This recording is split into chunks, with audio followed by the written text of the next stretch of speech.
नमस्कार दोस्तों, जैसा कि आपको पता है कि हमारा YouTube चैनल है जिसका नाम है बायोलॉजी किंगडम। ठीक है, और उम्मीद है कि पूरा फिगर भी आता होगा। क्या आता है वो? Yes sir. चलिए अब देखिएगा, क्योंकि नए नए हैं, थोड़ा सा हर चीज सीखना पड़ रहा है। तो हमारा एक चैनल है जिसका नाम है बायोलॉजी किंगडम, उसमें द लिविंग वर्ल्ड का हमारा क्लास चल रहा है और आज ये लेक्चर नंबर 2 है। ठीक है, कितना लेक्चर नंबर है? 2। अब देखिए यहाँ पर मेरा है, ये है बायोलॉजी किंगडम। ठीक है, हमारा यूट्यूब चैनल है बायोलॉजी किंगडम सुदर्शन सर। ठीक है, और थोड़ा सा ध्यान देने की जरूरत यहाँ पर ये है कि हम आपको बायोलॉजी के बारे में पूरा कंप्लीट बताने वाले हैं for the best preparation 11th 12th और नीट तक का। ठीक है, थोड़ा सा बात नहीं करेंगे बेटा, बोर्ड पर देखना है आप लोग को भी, हल्ला नहीं करना है, बोर्ड पर देखना है, क्योंकि लिसनिंग पावर जितना बढ़िया होगा ना, लिसनिंग और कंसंट्रेशन उतना बढ़िया से आप सीख पाइएगा। ठीक है, तो दो पावर डेवलप करना है, लिसनिंग का और उसके बाद कंसंट्रेशन का, है ना। बायोलॉजी दिमाग में लोग को रहता है कि बायोलॉजी परिभाषा का चीज है। देखो ऐसा मैं मानता हूँ, लेकिन अगर बायोलॉजी में बहुत सारा वर्ड ऐसा होता है जिसको ध्यान दीजिएगा तो सीख जाइएगा उसी समय। ठीक है, चलिए तो आज बात करते हैं, हम बता रहे थे द लिविंग वर्ल्ड। ठीक है, और ये जो द लिविंग वर्ल्ड था, ये बता रहे थे, द लिविंग वर्ल्ड बता रहे थे, है ना। और ये चैप्टर हमारा है द लिविंग वर्ल्ड, इसमें हम जानकारी आपको बता रहे थे जीवधारियों की गुण। ठीक है, और पिछले वीडियो में मैंने आपको बताया था जो जीवधारी होते हैं, जीवधारियों के गुण, जीवधारियों के गुण के बारे में बताया था कि जीवधारियों के क्या क्या गुण होते हैं। हुआ देखो, जीवधारियों के 2 गुण होते हैं। एक गुण होता है जो सजीव में भी रहे और निर्जीव में भी रहे, उसको हम कहते हैं सामान्य गुण। सामान्य गुण जो है ना, जैसे वृद्धि करना एक सामान्य गुण होता है, सामान्य गुण होता है। उसके बाद एक होता है विशिष्ट गुण। क्या होता है? विशिष्ट गुण होता है। और विशिष्ट गुण ऐसा गुण होता है जो सिर्फ और सिर्फ सजीवों में होता है, निर्जीव में नहीं पाया जाता है। अब बताइए, जीवधारियों के गुण में ना मैंने आपको एक बताया था, वो बताया था वृद्धि करना। क्या करना? वृद्धि करना। और वृद्धि करना जो सजीवों का ना एक सामान्य गुण है। ऐसा क्यों करते हैं? ऐसा इसलिए कहते हैं क्योंकि सजीव में, है ना, ऐसा इसलिए कहते हैं क्योंकि वृद्धि करना ना सजीव, जैसे मान लीजिए कहीं रेत के टीले हैं, थोड़ा सा है उस पर और बढ़ दिया जाए तो बढ़ जाता है, ये भी तो वृद्धि करना हो गया ना, इससे थोड़े वो सजीव हो जाएंगे। ठीक है, अच्छा आज बताने वाले हैं वो है जनन। जनन करना जो है ना सजीवों का एक विशिष्ट लक्षण है। क्यों कहते हैं विशिष्ट लक्षण? क्योंकि ये सिर्फ और सिर्फ सजीवों में पाया जाता है, निर्जीव में नहीं पाया जाता है। ठीक है बेटा, बात नहीं करना है। हेलो हेलो, तेरा ध्यान किधर है? तेरा हीरो इधर है बेटा, बात तन को नहीं करना है, बात करने की जरूरत नहीं है। अब देखो, वृद्धि करना हो गया, अब वृद्धि करने के बाद है ना दूसरा आएगा जनन करना। ठीक है, आज ना हम जनन करने के बारे में भी जान जाते हैं। ये जो जनन है जिसको हम कहते हैं रिप्रोडक्शन। अब देखो बात बताइएगा, ये रिप्रोडक्शन के बारे में पढ़ना है।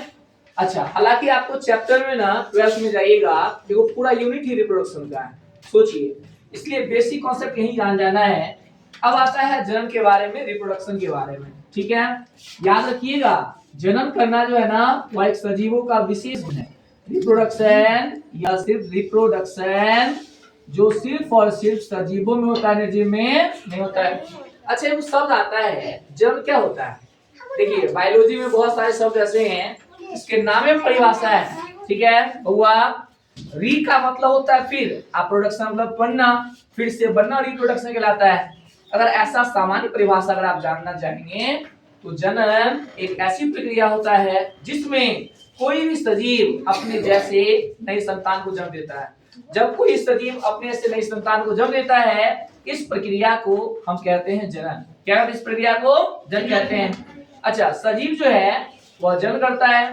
अच्छा, जन्म करना सजीवों का एक विशेष गुण है। जानते हैं जनन 2 प्रकार का होता है। अच्छा वो बात बताओ तो आप, कुछ ऐसे जीव अच्छा जो जन्म नहीं करे, क्या सजीव नहीं है? सजीव नहीं है, होगा। जो नहीं करे जन्म वो भी सजीव होगा। आपको एक क्लैपिंग करता हुआ इंसान मिलता होगा मार्केट में, क्या वो सजीव नहीं है? वो तो जनन नहीं करते हैं, वो भी हैं, है ना। एक एक्सेप्शन है, जैसे मधुमक्खी में एक मधुमक्खी, अच्छा जैसे आप देखिएगा मधुमक्खी में होता है लैंगिक जनन भी होता है और मधुमक्खी में पार्थिनोजेनेसिस होता है, जिसको हम अनिषेक जनन कहते हैं। मतलब जैसे रानी मधुमक्खी है ना, श्रमिक मधुमक्खी है, ड्रोन मधुमक्खी है। रानी तुम आपको दिखाएंगे कि सजीव कौन है जो नहीं करते हैं, अभी जस्ट बताने वाले हैं कि कुछ ऐसे भी हैं जनन नहीं करते हैं फिर भी वो सजीव है, ठीक है। रानी मधुमक्खी, ड्रोन मधुमक्खी और मधुमक्खी के बारे में, ठीक है। अब बताइए रिप्रोडक्शन का परिभाषा तो आपको पता हो गया होगा। जनन एक ऐसी प्रक्रिया है जिस प्रक्रिया में कोई भी सजीव अपने से नई संतान को जन्म देता है। बेटा जनन की ना दो विधि होती है, जनन के दो प्रकार होते हैं। एक होता है अलैंगिक जनन जिसको कहते हैं एसेक्सुअल रिप्रोडक्शन, एक होता है अलैंगिक जनन, ठीक है। और एक होता है अलैंगिक जनन होता है और दूसरा होता है लैंगिक जनन, दूसरा होता है लैंगिक जनन। एक वो है अलैंगिक जनन और दूसरा होता है लैंगिक जनन। सुनना, इसको कहा जाता है एसेक्सुअल रिप्रोडक्शन, एसेक्सुअल रिप्रोडक्शन कहा जाता है और एसेक्सुअल रिप्रोडक्शन इसको कहा जाता है, ठीक है। और इसको कहा जाता है सेक्सुअल रिप्रोडक्शन। ये हो गया सेक्सुअल रिप्रोडक्शन, ठीक है। ये सेक्सुअल रिप्रोडक्शन हो गया और सेक्सुअल रिप्रोडक्शन हो गया। ये सेक्सुअल रिप्रोडक्शन में ना एक ही जनक भाग लेते हैं, मतलब जब कोई एक जनक अपने ऐसे संतान को उत्पत्ति करते हैं, जनन की इस विधि को अलैंगिक जनन कहते हैं। जैसे आप देखते होइएगा अमीबा में, अमीबा, पैरामीशियम, हाइड्रा, ये सब में एसेक्सुअल रिप्रोडक्शन होता है। और जैसे मान लो अमीबा है, उसमें देखिएगा अलैंगिक जनन होता है, पैरामीशियम होता है उसमें अलैंगिक जनन होता है। यानी इसमें एग्जांपल इसका होगा अमीबा, अमीबा हो गया, पैरामीशियम हो गया, इस सभी में जो है ना वो अलैंगिक जनन होता है। और आप एक बात याद रखिएगा, बहुत सा कॉमन बात है वो, तो अलैंगिक जनन में इसमें जनक कितने भाग लेते हैं, एक जनक भाग लेते हैं। कितने जनक भाग लेते हैं, एक जनक भाग लेते हैं। इसको कहा जाता है अलैंगिक जनन। जैसे बताइए अमीबा, ये अमीबा का बड़ी सरफेस है, हम आपको फिगर बताए हुए थे। अब अमीबा है, अमीबा में इसका तो न्यूक्लियस है, ये इसका न्यूक्लियस है, ठीक है, केंद्रक है, इसका ये सेल मेम्ब्रेन है, ठीक है। इसका कौन सा पार्ट है, सेल मेम्ब्रेन वाला पार्ट है। इसका सीडोपोडिया होता है, इसका जो है सीडोपोडिया वाला पार्ट होता है, ठीक है। इसमें इसका कॉन्ट्रैक्टाइल वैक्यूल होता है, ये हम आपको पिछले फिगर में ही बताए हुए थे। ये होता है इसका कॉन्ट्रैक्टाइल वैक्यूल होता है और इसमें पाया जाता है फूड वैक्यूल। बेटा थोड़ा सा इंग्लिश पर भी ध्यान देना है, इसको हिंदी में कहते हैं संकुचनशील रिक्तिका कहते हैं, संकुचनशील रिक्तिका कहते हैं, संकुचनशील रिक्तिका कहते हैं। अब एक बात बताइए ना, यहाँ पर है उसके बाद इसमें क्या है, इसका फूड वैक्यूल है ना, फूड वैक्यूल वाला पार्ट है। अब बताइए कोई अमीबा है वो अपने जैसे अमीबा को जन्म देता है, ठीक है, और कोई अमीबा जो अपने जैसे अमीबा को कैसे देता है, तो मान लो इसका बॉडी सरफेस ये है, इसका आकार जो है ना वो पहले क्या होता है, पहले ग्रोथ होता है और ग्रोथ होने के बाद जो है इसका आकार इस सरफेस का हो जाता है मान लीजिए। उसके बाद क्या होगा, इसका भाग यहीं से टूट जाएगा। बताइए यहाँ से टूटने में इसका एक पार्ट इधर हो गया और दूसरा पार्ट इसका इधर हो गया। मान लो ये इसका पेरेंट वाला पार्ट, इसका डॉटर वाला पार्ट है।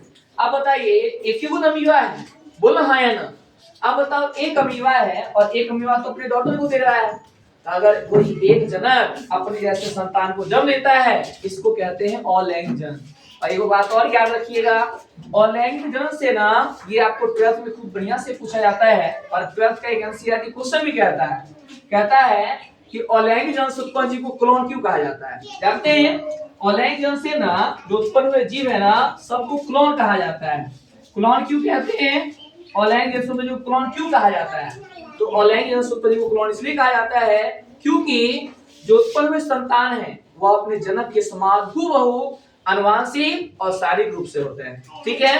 अगर कहीं पूछा है क्लोन क्या है, तो अलैंगिक जनन से उत्पन्न जीव को क्लोन कहते हैं क्योंकि वह आनुवांशिक और शारीरिक रूप से अपने जनक के समान होते हैं, ठीक है। चलिए अब हमारे पास हो गया लैंगिक जनन। अब हम बात करते हैं लैंगिक जनन के बारे में। हुआ याद नहीं वो बेटा बात नहीं करो, लैंगिक जनक में ना, लैंगिक जनक में दो जनक भाग लेते हैं। कितने भाग लेते हैं बुआ? कितना जनक? दो जनक। लैंगिक जनक में दो जनक भाग लेता है। एक भाग लेता है नर, दूसरा भाग लेता है मादा। कौन कौन भाग लेता है? नर और मादा। अब बताइए, इधर मेल भाग लिया, इधर भाग लिया फीमेल, ठीक है, मेल फीमेल भाग लिया। अब क्या होता है, नर का नर युग्मक भाग लेगा। मान लो नर का नर युग्मक शुक्राणु होता है, नर का नर युग्मक शुक्राणु। मादा का मादा युग्मक है, ये अंडाणु भाग लेता है। अब अंडाणु और शुक्राणु का होगा संलयन, यानी जुड़ेगा, और अंडाणु शुक्राणु जुड़ने की प्रक्रिया को कहते हैं निषेचन। क्या कहते हैं बेटा? निषेचन कहते हैं। और दोनों के बाद क्या बनेगा? जायगोट बनेगा, जिसको हम कहते हैं यूमनस। अब बनेगा ये यूमनस, और यूमनस बनने के बाद अब एक भ्रूण का विकास होगा। अब यूमनस जो है ना, एक भ्रूण का विकास यूमनस से होगा।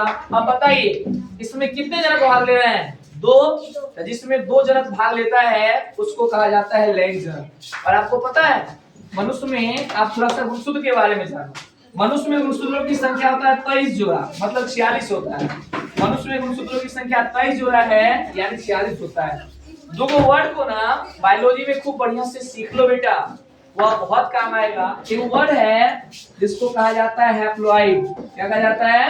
हैप्लॉइड। और हैप्लॉइड को ना कहते हैं हिंदी में ऑर्गेनिक कहते हैं, ऑर्गेनिक कहते हैं मतलब। और इसको ना स्मॉल एन से लिखा जाता है। किससे लिखा जाता है? स्मॉल एन से लिखा जाता है ना? अच्छा होने दीजिए, कोई बात नहीं है, स्मॉल एन से लिखा जाता है। और दूसरा है, उसका नाम है डिप्लॉइड। और डिप्लॉइड को ना कहते हैं द्विगुणित कहते हैं, और इसको जो है ना वह 2n से लिखा जाता है। अब सुनिए, ऑर्गेनिक द्विगुणित क्या होता है? Complete set of chromosome is called diploid, half set of chromosome is called haploid. मतलब जब गुणसूत्र की संख्या पूरा होगा उसको कहेंगे द्विगुणित। जैसे मान लो एग्जांपल, मनुष्य में गुणसूत्र की संख्या कितना बोले हैं? 23 जोड़ा होता है, 23 दूनी 46 है। जब गुणसूत्र की संख्या 46 होगा, अच्छा एग्जांपल हम मनुष्य में ही बोल रहे हैं, सबका अलग अलग होता है हैप्लॉइड डिप्लॉइड। अच्छा इसमें है, तो जब कंप्लीट सेट ऑफ क्रोमोसोम है तो द्विगुणित, और हाफ सेट क्रोमोसोम है तो अगुणित है। बताइए, यहाँ पर तो 46 है ना, लेकिन इसमें जब असूत्री विभाजन होगा तो गुणसूत्र की संख्या आ जाएगा 23, 23 इसमें आ जाएगा, 23 इसमें आएगा। तो बताइए, क्वेश्चन पूछा जाता है कि शुक्राणु और अंडाणु अगुणित होते हैं द्विगुणित। इसका मतलब है शुक्राणु और अंडाणु अगुणित होते हैं। क्यों? हाफ सेट ऑफ क्रोमोसोम है आधी की संख्या में, और जब गुणसूत्र की संख्या आधी रहे ना, जैसे कि 23 रहा, अभी न बताए, जब 46 रहेगा तो द्विगुणित है, और जब आधा 23 रहेगा तो हो जाएगा अगुणित हो जाएगा। बताइए, इसमें तो 23 है ना, इसमें आधा है ना, आधा तो अगुणित है। बताइए, ये है 2n, ये हो गया n, ये हो गया n। अब बताओ, n और n मिलेगा तो क्या होगा? 2n होगा। जायगोट होता है 2n। जायगोट क्या होता है? 2n होता है।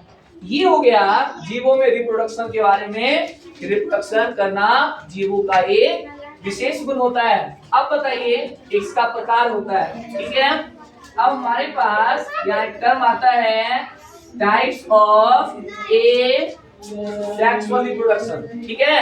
ये आप अगले वीडियो में बात करेंगे, ठीक है। तो अगले वीडियो में या फिर अभी थोड़ा देर के बाद बात कर लेंगे, क्योंकि शादी का माहौल चलता है, बगल में गाना वाना चलते रहता है। तो जस्ट इसके बाद आपको हम बताएंगे, ठीक है। थोड़ा सा वेट करिएगा, ठीक है। तो हमारा जो है ना, थोड़ा सा व्यस्तता भी है। हम लोग जो है ना वो टाइप्स ऑफ एसेक्सुअल रिप्रोडक्शन के बारे में बात कर रहे हैं।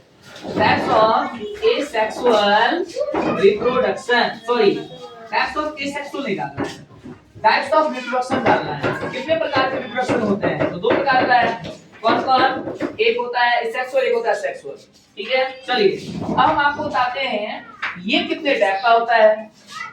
टाइप्स ऑफ, यहाँ आता है types of asexual reproduction, types of asexual reproduction। ये कितने प्रकार का यहाँ देखिए, सुनना बेटा। ये जो होता है ना, पहला मार्ग होता है विखंडन। पहला क्या होता है? विखंडन, इसको आप फ्यूजन कहते हैं, ठीक है। दूसरा क्या है? दूसरा का नाम है मुकुलन, ठीक है, इसको बड़ी कहते हैं। तीसरा क्या है? इसका नाम है बीजाणु जनन। तीसरा है, उसका नाम है बीजाणु जनन। चौथा है उसका नाम है पुनरुद्भवन, ठीक है। पांचवा है उसका नाम है खंडन, और छठा है उसका नाम है कायिक जनन, इसको वेजिटेटिव प्रोपगेशन कहा जाता है। हुआ है वो बात याद रखना, कायिक क्या होता है, पेड़ पौधे में होने वाला ऑर्गेनिज्म कायिक जनन होता है, ठीक है। बाकी सब अभिखंडन है, मुक्तन है, बीजाणुजनन। इसमें से ना कुछ कॉमन सवाल हमारे आपसे पूछते हैं, कहेंगे बताओ प्लेनेरिया जो होता है उसमें किस प्रकार का जनन होता है, तो उसमें होता है पुनरुद्भवन होता है, ऐसा नहीं बोले। कोनिडिया में किस प्रकार का जन्म होता है, तो कोनिडिया में कोनिडियोफोर के द्वारा होता है, बीजाणुजनन। कहने बताओ पेनिसिलियम, जिससे पेनिसिलियम नाम का एक कवक है, जिससे पेनिसिलियम नोटेटम उसको कहते हैं, और पेनिसिलियम नोटेटम से बना है पेनिसिलिन। अच्छा, उसमें जन्म किसके द्वारा होता है, बीजाणुजनन के द्वारा होता है। पैरामीशियम में किसके द्वारा होता है, मुकुलन द्वारा होता है। अमीबा में किसके द्वारा होता है, विखंडन द्वारा होता है। प्लाज्मोडियम जिससे मलेरिया नामक रोग होता है, उसमें बहुखंडन द्वारा होता है। और आपको पता है विखंडन में भी दो प्रकार का है, एक द्विखंडन, एक बहुखंडन। एक बात जानते हैं, बायोलॉजी में नाम एक परिभाषा है, द्वि का मतलब है दो, खंड का मतलब टूटना। जब दो खंड में द्विखंडन है। अब बहु का मतलब क्या, बहु का मतलब होता है, अच्छा बहुखंडन देखो, तो बहुखंडन द्विखंडन का दो प्रकार है, एक है द्विखंडन, एक है बहुखंडन। जानते हैं बहुखंडन के बारे में, बहु का मतलब होता है ज्यादा, और खंडन का मतलब टूटना। जब ज्यादा में टूटे से प्लाज्मोडियम होता है बहुखंडन, ठीक है। तो इस तरह से हम लोग देखना है। अच्छा, एक टर्म हम लोग बात कर रहे थे, वह बात कर रहे थे इसके बारे में, वह बात कर रहे थे हम लोग इसके बारे में, जो जन्म नहीं करे क्या वो सजीव है कि नहीं। बेटा इसके बारे में ना अभी हम जस्ट पढ़ने वाले हैं, आप लोग को इसको नोट करना है, तुरंत आप इसको नोट कर लीजिए 2 मिनट के अंदर, ठीक है। आप 2 मिनट का ब्रेक देते हैं, तुरंत आप इसको नोट कर लीजिए। उसके बाद फिर हम आपको बताएंगे, ये जब टर्म आपका खत्म हो जाएगा, बताएंगे जो जीव जन्म नहीं करते हैं क्या वो सजीव है या नहीं। तो इसको स्क्रीनशॉट आप लोगों को ले लेना है, क्योंकि बहुत इंपॉर्टेंट टॉपिक है। और एक बात याद रखिएगा, इस टॉपिक को हम आपको ऐसा नहीं कि कोई टॉपिक थोड़ा सा कर दिए छोड़ दिए, ऐसा नहीं। जो टॉपिक पढ़ाएंगे बेटा डिटेल पढ़ाएंगे, क्योंकि मुझे डिटेल आता है ना।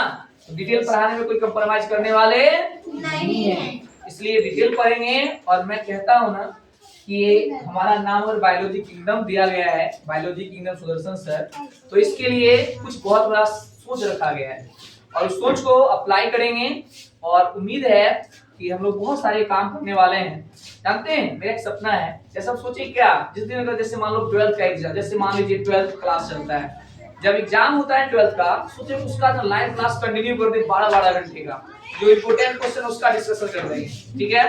तो इसका जो समय आएगा वो भी आपके लिए हो जाएगा, थोड़ा सा पेशेंस करना है ना।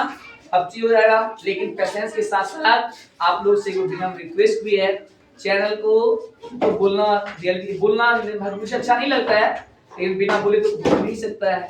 चैनल को सब्सक्राइब करना है, लाइक करना है, कमेंट करना है कैसा वीडियो लगा। अगर लगता है आप लोगों को कुछ और सुझाव देना है, कमेंट करिएगा तो हम उसको और बदलाव लाएंगे, है ना। और अगर कोई क्वेश्चन डाउट रहेगा किसी के लिए, तो आपके लिए कहते हैं तन समर्पण मन समर्पण और यह जीवन समर्पण, सही वैसा ही है। मेरा भी वही काम है, आप लोग के लिए पूरा समर्पित मैं हूँ, और मेरा बायोलॉजी पढ़ाना एक जुनून है ना। आपको बायोलॉजी में कोई क्वेश्चन डाउट लगे जब आप बना रहे होते हैं, तुरंत आप व्हाट्सएप करिए मेरे नंबर पर, वो क्वेश्चन आपका तुरंत फोन करके आपको हम सॉल्व कर दिया करेंगे, ठीक है। और ये चैनल आपको पता है, इसको जो है इसको विदाउट इसका कोई फी हम नहीं ले रहे हैं, है ना। आप जो बच्चा पढ़ने वाला है ज्यादा से ज्यादा उसको शेयर करना है, ताकि और ज्यादा जितना बच्चा पढ़ सके, है ना। इसका कोई चार्ज देने वाले नहीं है, ठीक है। अच्छा, एगो ना हम बात कर रहे थे इसके बारे में, थोड़ा सा देख लेते हैं उसका डिस्कशन भी, ठीक है। बेटा बात ना करना, एगो बताए थे जो जन्म नहीं करे क्या वह सजीव है कि नहीं, ठीक है। जो जन्म नहीं करे वो सजीव है कि नहीं, इसके बारे में तनिए बात कर लेते हैं। एगो बात जानते हैं, मधुमक्खी कितने प्रकार का होता है पता है? नहीं बेटा, 3 प्रकार है इसका, रानी मधुमक्खी है, ड्रोन है, और श्रमिक है, वर्कर जिसको कहते हैं। अब देखो इसमें ना एक वर्ड है, इसका नाम है अनिषेक जनन, जिसको कहते हैं पार्थिनोजेनेसिस कहते हैं। अब पार्थिनोजेनेसिस है, इसको कहा जाता है अनिषेक जनन कहते हैं। हम आपको बोले ना बायोलॉजी में कुछ ऐसे शब्द हैं जिसका नाम है परिभाषा। बेटा अ का मतलब नहीं, अ का मतलब क्या होता है नहीं, निषेक का मतलब निषेचन और जन का मतलब उत्पत्ति। बिना निषेचन से जब जीव की उत्पत्ति होता है उसको कहते हैं अनिषेक जन कहते हैं। अच्छा जैसे देखिए एग्जांपल में मधुमक्खी होता है ना, वो इस मधुमक्खी में इसका 3 प्रकार अलग अलग है। एक है रानी मधुमक्खी, एक है रानी मधुमक्खी, एक है ड्रोन मधुमक्खी और एक है श्रमिक मधुमक्खी। ठीक है, हुआ रानी मधुमक्खी होती है 2n, ठीक है, और ये होता है n, श्रमिक मधुमक्खी होता है 2n, ठीक है, द्विगुणित है। तो बात बताइए ना, रानी मधुमक्खी जो है ना मादा रिप्रेजेंट करती है फीमेल और ड्रोन मधुमक्खी नर होता है। ठीक है, जानते हैं इसमें लैंग जन भी होता है और लैंग जन में आप क्या पढ़ें, जब 2 जनक मिलता है और अपने संतान को उत्पन्न करता है उसको कहते हैं लैंग जन। अब बताइए रानी मधुमक्खी है, रानी मधुमक्खी तो 2n है ना, वो इनमें है ड्रोन, ई कैसा है n है, और इधर है श्रमिक, श्रमिक कैसा है, श्रमिक होता है 2n होता है। ठीक है, डिवाइड होता है। अब देखो रानी मधुमक्खी है ना, तो ई तो मादा को रिप्रेजेंट करती है, वो आई है नर, नर क्या करता है जानते हैं। अब 2n है, जब युग्मक बनता है इसका n और n डिवीजन हो जाता है, n और n डिवीजन हो जाता है, इसका एक ही है, एक ही है, इसका डिवीजन हो जाएगा। अब बताइए रानी मधुमक्खी का ये इसका n और n क्या बनाएगा 2n बनाएगा। मतलब रानी मधुमक्खी या ड्रोन मधुमक्खी दोनों मिलकर श्रमिक को बनाता है, किसको बनाता है, श्रमिक को बनाता है। बताइए इनका लैंग जन हुआ, लैंग जन में 2 जनक भाग लेते हैं। अच्छा मान लो कि n और n है तो बनाया 2n, 2n क्या बनाया, तो रानी मधुमक्खी खुद भी निर्माण ड्रोन की मदद से करती है, रानी मधुमक्खी भी इसके द्वारा होता है। मेरे को बात बताइए क्या श्रमिक निषेचन कर रहा है, नहीं कर रहा है। जब श्रमिक निषेचन नहीं करता है क्या यह जीव है कि जीव है। इसका मतलब है कि जो निषेचन नहीं करता है वो भी जीव है। क्या है वो, जीव है। अच्छा रानी मधुमक्खी की उत्पत्ति कैसे होती है, इसका ड्रोन का उत्पत्ति कैसे होता है पता है। ड्रोन का उत्पत्ति जो है रानी मधुमक्खी खुद करती है। अब देखिए रानी मधुमक्खी 2n, इसी का जब n है ना वह n ही n में डिवीजन होकर के ड्रोन को बनाता है। तो बात याद रखिएगा, हम आपको तो बता रहे थे कि वैसा जीव जो जन्म नहीं करे वो भी सजीव है, जैसे श्रमिक मधुमक्खी जन्म नहीं करता है फिर सजीव है। लेकिन एक चीज में और आपको देखने को मिल जाएगा, वो अनिषेक जन का एग्जांपल, पार्थिनोजेनेसिस का एग्जांपल। अरे वो बात बताइए ये जो ड्रोन है ना, ये ड्रोन की उत्पत्ति कैसे होता है, ड्रोन की उत्पत्ति होता है बिना निषेचन से। जानते हैं रानी मधुमक्खी खुद ड्रोन को बिना किसी निषेचन से बढ़ाती है, इसलिए इसको कहा जाता है अनिषेक जनन। और का मतलब नहीं, निषेक का मतलब निषेचन, सजन का मतलब उत्पत्ति। ठीक है दोस्तों, तो आज इतना ही रखिए। और थोड़ा सा गर्मी भी ज्यादा बढ़ रहा है, टेम्परेचर बढ़ रहा है ना, तो अपने स्वास्थ्य का भी ध्यान दीजिए, पढ़ाई पर ध्यान देना है, इन सबसे ज्यादा पढ़ाई पर ध्यान देना है। ठीक है, आज हम आपको दूसरा बताए जीवधारियों के गुण, जिसमें हम बताए दूसरा जनन करना। ठीक है, ये बहुत सारा बचा हुआ है, श्वसन है, उत्सर्जन है, मेटाबॉलिज्म है, बहुत सारा बताएंगे। ठीक है दोस्तों, तो मजा में रहिए। ठीक है, चैनल को सब्सक्राइब करिए, ज्यादा से ज्यादा सब्सक्राइब करना है, ज्यादा ज्यादा देखना है, यहाँ तक कि क्वेश्चन आपको लीड तक का बनेगा। ठीक है, मिलते हैं छोटे से ब्रेक के बाद। Thank you.